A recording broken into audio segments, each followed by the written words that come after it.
But I think generally the noise is a bit loud. I think it's a bit overplayed. But has he been so far? I think the key question is, has he been so far exactly what we thought we were buying? And I'd say we've seen about like 60% of what we've bought in terms of potential. So there's still plenty to get at him. Well, let's see how you think Liverpool might be able to do that.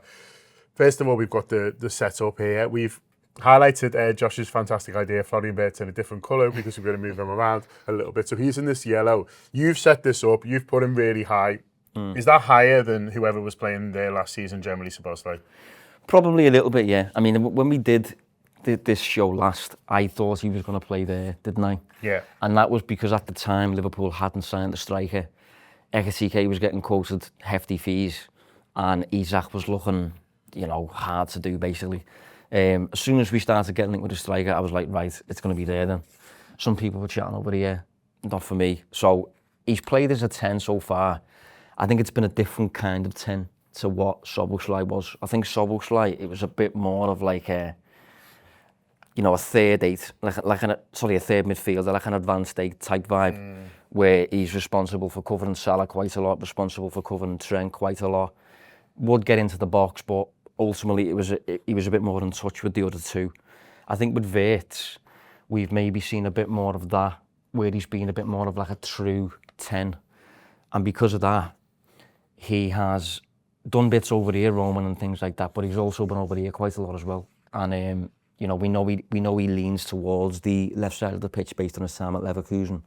So there's been differences there with the ball. I would also throw in there that because we've signed flying fullbacks who kind of go at times, Wirtz has done a lot of this where he's helped them build up and stuff like that, which he can do, good at receiving the ball with his back to pressure and stuff, but that means he's away from the final third, which some people have had a problem with. That could come into the why he hasn't had many goals and assists and stuff like that. So definitely a bit of a difference there when it comes to his usage on the ball. And then defensively, we've had to get used to, number one, Salah not getting as much cover with Szoboszlai here. But number two, Wirtz just roams quite a lot, more so than Szoboszlai did. So we might lose the ball and Wirtz will be there. Whereas last season, Szoboszlai was never there when we lost the ball. He was always kind of like, in touch with the situation. He was always in touch with Salah and Trent, crucially. So there's been lots of little subtle differences. I don't think it's anything too major. I don't think it's anything that we need to worry about or anything like that. But this is the kind of shift. And on top of that as well, he's not the only new player. Do you know what I mean? Yeah. We've had to get used to Kerkez. We're getting used to Frimpong. We're getting used to Ekitike as well. So there's a lot of change in there. Probably too much change for one summer, but I don't think anyone's complaining for the players that we've bought. So the burning question is, how do we get more out of him then? Is it getting him working in more combinations? Is it getting people closer to him? I mean, if you look at that, first of all, I mean, this is just sort of a snapshot of how it's ended up, but, I mean, Salah looks very isolated there, sort of Gakpo, but Salah being isolated is something that we've seen quite a lot. So, do we want more of this? Do we want more of this? What is it that you feel that we want to be seeing? Is it someone sort of advancing more from here? Although I've seen people saying that it looks like McAllister and Wirtz are getting in each other's way. I haven't necessarily seen that myself, but what do you think we could subtly change in terms of position, or what we've been asked the players to do, where we're just seeing him being a bit more busy, if you like?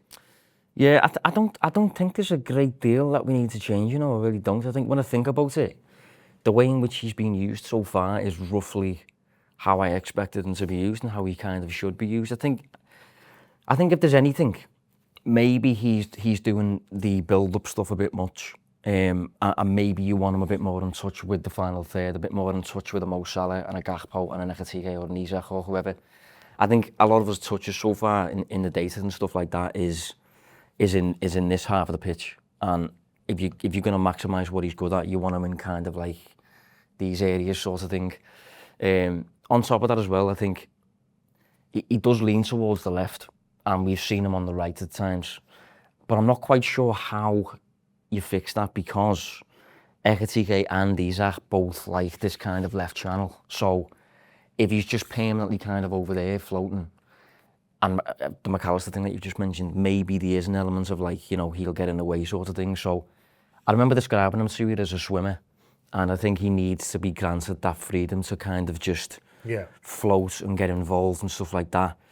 But how you get more out of him, I mean, I think it depends as well what you mean by more, because the link play and the touches around the box and the creativity maybe, I think it's been there in bits. I think the one thing that maybe we haven't got yet that we expected is probably just the goals and assists. I think that's probably where the criticism comes from. You know, he gets double figures in both departments. Yeah. The past 2 seasons in the Bundesliga, he hasn't got any yet.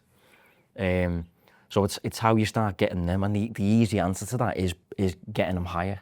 But the games we've had so far, Newcastle, Bournemouth, Arsenal, and then even Burnley. I thought Burnley would be the game where like, right, we've got all the ball, we can play with Wirtz, we're playing higher up and stuff like that, but I expected Burnley to play a bit more.